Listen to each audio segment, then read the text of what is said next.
Slick back. No, slick back. That's what I said. Slick back. No, nigga, I'm a pimp named Slick Back. Pimp named Slick Back. Pimp named Slick back. Nigga, are you deaf? I'm a pimp named Slick. Assalamualaikum warahmatullahi wabarakatuh. Di sini saya akan menjelaskan materi tentang input pendidikan. Input pendidikan adalah segala sesuatu yang harus ada dan tersedia karena dibutuhkan untuk keberlangsungan suatu proses. Segala sesuatu yang dimaksud adalah berupa sumber daya, perangkat-perangkat lunak, serta harapan-harapan sebagai alat dan pemandu bagi berlangsungnya suatu proses. Yaitu ada yang pertama yaitu input sumber daya. Yang pertama ada input sumber daya. Nah, input sumber daya manusia ini meliputi apa saja? Misalnya di sekolah yaitu ada kepala sekolah, guru, karyawan, dan siswa. Yang kedua yaitu input sumber daya non manusia. Itu meliputi apa saja? Yaitu meliputi peralatan, perlengkapan, uang, bahan, dan lain sebagainya. Lalu input perangkat lunak yaitu yang meliputi struktur organisasi di sekolah, peraturan perundang-undangan, deskripsi, tugas rencana pendidikan, program pendidikan, dan lain-lain sebagainya. Input harapan-harapan berupa visi misi, tujuan, dan sarana prasarana yang ingin dicapai oleh sekolah tersebut. Semakin tinggi tingkat kesiapan input, maka semakin tinggi pula mutu input tersebut. Pembahasan dan pengertian input pendidikan di atas dapat disimpulkan bahwa pendidikan adalah segala sesuatu yang harus tersedia karena dibutuhkan untuk keberlangsungannya proses. Segala sesuatu itu berupa sumber daya manusia dan sumber daya non-manusia sebagai berlangsungnya proses pendidikan.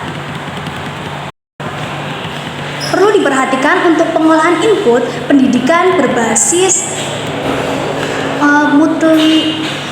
inteligensi, yaitu ada sistem rekrutmen siswa dan tanpa tes jumlah siswa baru dibatasi jumlah daya tampung kelas yang disediakan. Peserta didik yang diterima di sekolah tidak hanya anak normal saja, akan tetapi juga menerima anak berkebutuhan khusus. Setiap tahun diadakan tes multi inteligensi research atau disingkat dengan MIR untuk semua siswa yang bertujuan untuk mengelompokkan rombongan belajar sesuai dengan kecerdasan dan kondisi siswa. Dilaksanakan rekrutmen guru berkualitas dan syarat utama berkomitmen. Lalu ada mengubah kondisi siswa dari negatif ke positif dengan berbagai kecerdasan siswa yang lebih dominan. Dengan demikian, jika input siswa diseleksi secara intelektual, benih-benih bagus, maka seharusnya dengan bekal tersebut bisa menghasilkan output yang istimewa. Akan tetapi, jika input peserta didik tidak diseleksi dan seharusnya proses dengan metode yang harus sehingga menjadikan output peserta didik bernilai bagus.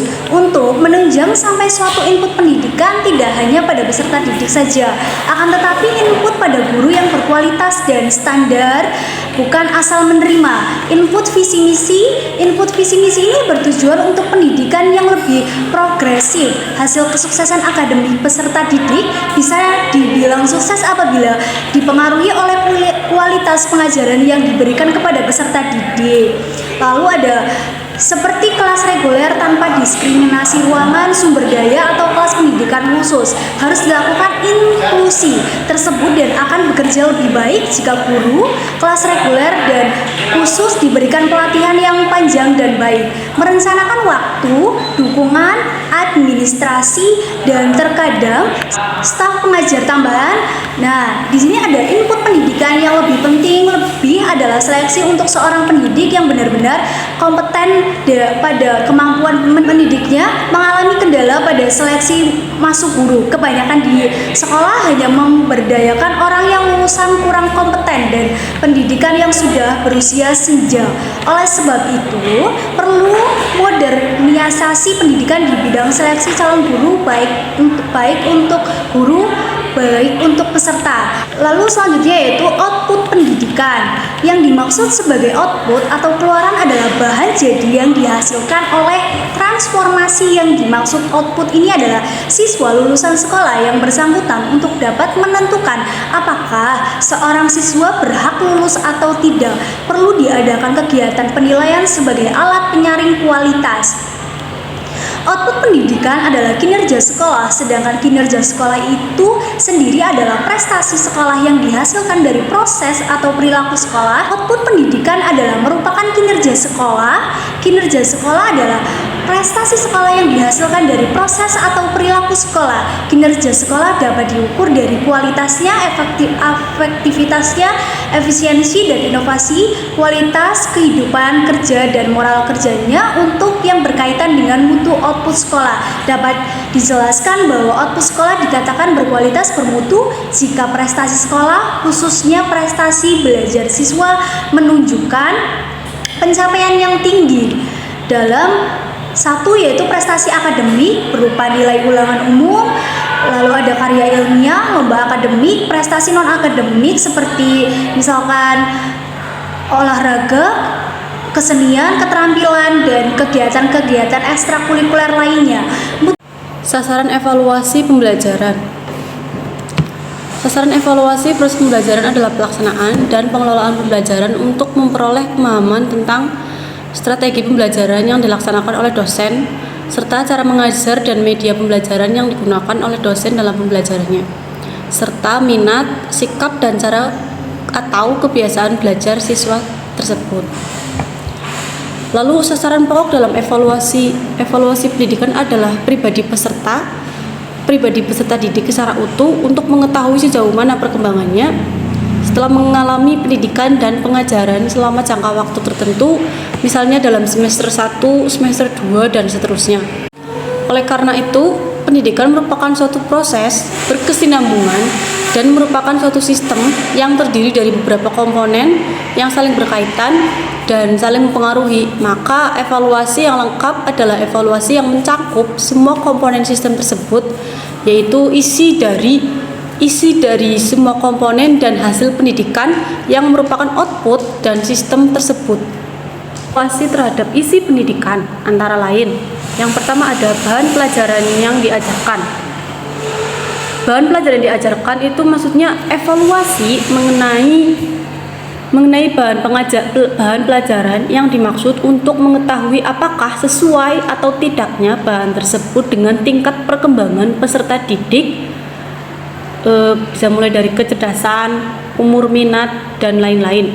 Untuk melaksanakan benar atau tidaknya kegiatan evaluasi tersebut diperlukan pengetahuan kurikulum dan psikologi, baik psikologi pendidikan maupun psikologi perkembangan.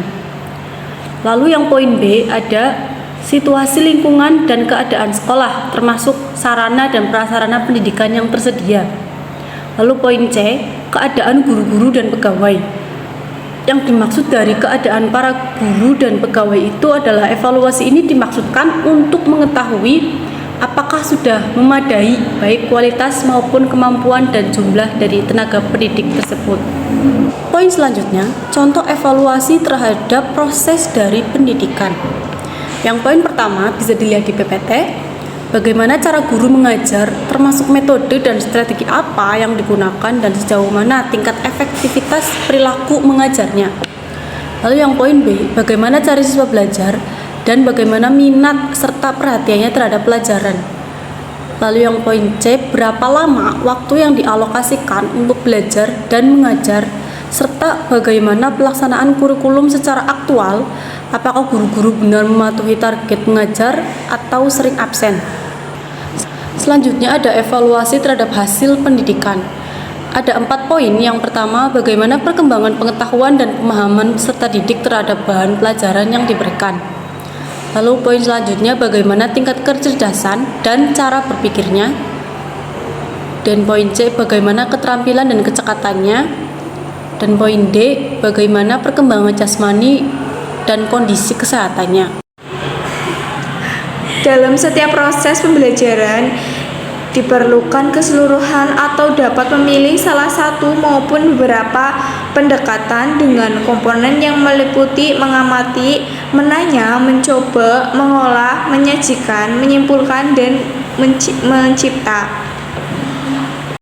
Menurut kelompok kami, dalam proses pembelajaran diperlukan penggunaan semua pendekatan dengan komponen yang meliputi mengamati, menanya, mencoba, mengolah, menyajikan, menyimpulkan, dan mencipta. Alasan utamanya yakni bahwa setiap komponen tersebut memberikan kontribusi yang berbeda dalam mendukung pemahaman dan pencapaian tujuan pembelajaran.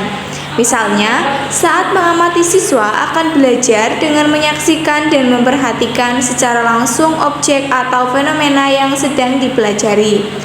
Contoh penilaian yang tepat untuk pendekatan ini adalah pemberian tugas mengamati sebuah eksperimen di laboratorium sains dan menyajikan hasil pengamatan dengan bentuk tulisan atau presentasi. Saat menanya, siswa akan belajar dengan mengajukan pertanyaan yang relevan dan melibatkan mereka dalam proses berpikir secara kritis. Contoh penilaian yang tepat untuk pendekatan ini adalah pemberian tugas untuk membuat daftar pertanyaan terkait dengan topik pembelajaran tertentu dan menyajikan pertanyaan-pertanyaan tersebut dalam bentuk diskusi kelompok atau presentasi. Kemudian untuk saat mencoba, siswa akan belajar dengan melakukan percobaan atau tindakan secara langsung untuk menguji hipotesis atau mengaplikasikan konsep yang dipelajari. Sebagai contoh, penilaian yang tepat untuk pendekatan ini adalah pemberian tugas praktikum atau proyek di mana siswa harus melakukan penelitian lapangan atau membuat prototipe sesuai dengan instruksi yang diberikan. Saat mengolah, siswa akan belajar dengan mengorganisir dan menyusun informasi yang diperoleh dari berbagai sumber menjadi bentuk yang lebih terstruktur dan bermakna. Contoh penilaian yang tepat untuk pendekatan ini adalah pemberian tugas membuat rangkuman atau mind map tentang topik pembelajaran tertentu. Saat menyajikan, siswa akan belajar dengan berbagai pengetahuan dan pemahaman mereka dengan orang lain melalui presentasi lisan, tulisan, atau media lainnya. Contoh penilaian yang tepat untuk pendekatan ini adalah pemberian tugas presentasi kelompok atau pembuatan video pendek tentang topik pembelajaran tertentu. Saat menyimpulkan, siswa akan belajar dengan merangkum dan menghubungkan berbagai informasi yang telah dipelajari, sehingga dapat menghasilkan kesimpulan yang lebih luas. Contoh penilaian yang tepat untuk pendekatan ini adalah memberikan tugas seperti membuat esai atau makalah yang memerlukan analisis mendalam dan pemahaman yang komprehensif. Saat mencipta, siswa akan belajar dengan mengaplikasikan pengetahuan dan keterampilan mereka untuk menghasilkan karya baru atau solusi kreatif terhadap masalah yang dihadapi. Contoh penilaian yang tepat untuk pendekatan ini adalah memberikan tugas untuk membuat proyek atau produk yang inovatif, seperti pembuatan aplikasi atau desain produk. Dengan menggunakan semua pendekatan tersebut dan memadukannya dalam proses pembelajaran, siswa akan dapat mengembangkan pemahaman yang lebih mendalam, mengasah keterampilan berpikir kritis, dan mengaplikasikan pengetahuan yang telah dipelajari dalam konteks yang relevan.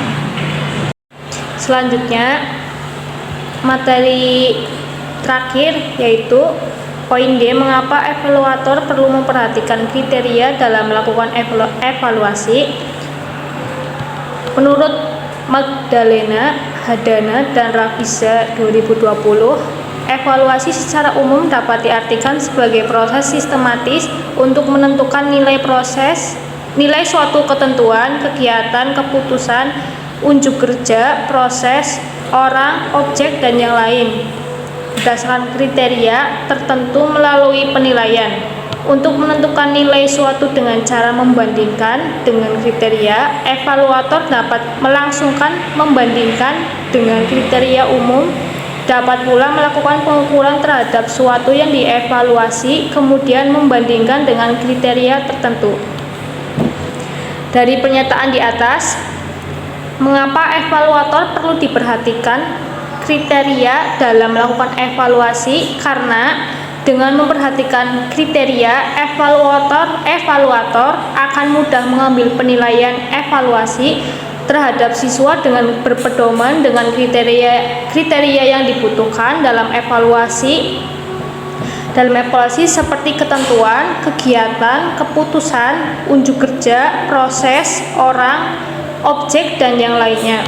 Atau dapat dikatakan kriteria merupakan patok untuk evaluator dalam melakukan evaluasi penilaian. Sejalan dengan Ambarwati 2019, pelaksanaan evaluasi perlu menggunakan kriteria karena kriteria merupakan patokan yang akan digunakan dalam melakukan evaluasi. Kriteria sering disebut tolak ukur atau standar.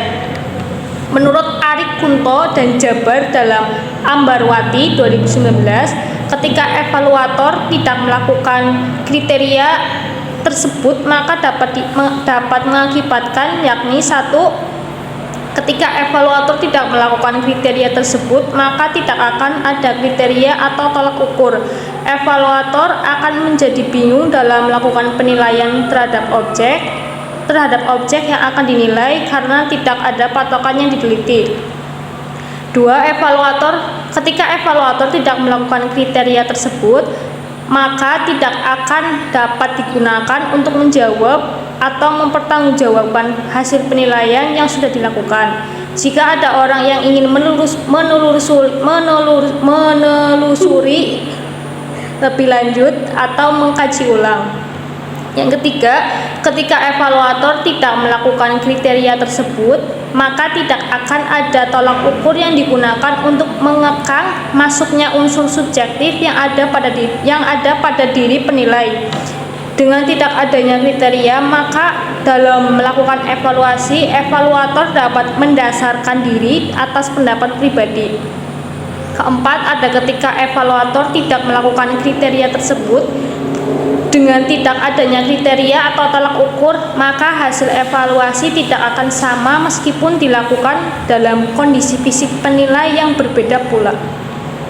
Yang kelima, ketika evaluator tidak melakukan kriteria tersebut, evaluator tidak akan mendapat arahan kepadanya apabila banyaknya evaluator lebih dari satu orang. Karena tidak adanya kriteria atau tolak ukur tersebut, maka akan menghasilkan hasil tafsir yang berbeda oleh siapa saja yang tidak menggunakan kriteria untuk evaluasi. Terima kasih, saya akhiri. Wassalamualaikum warahmatullahi wabarakatuh.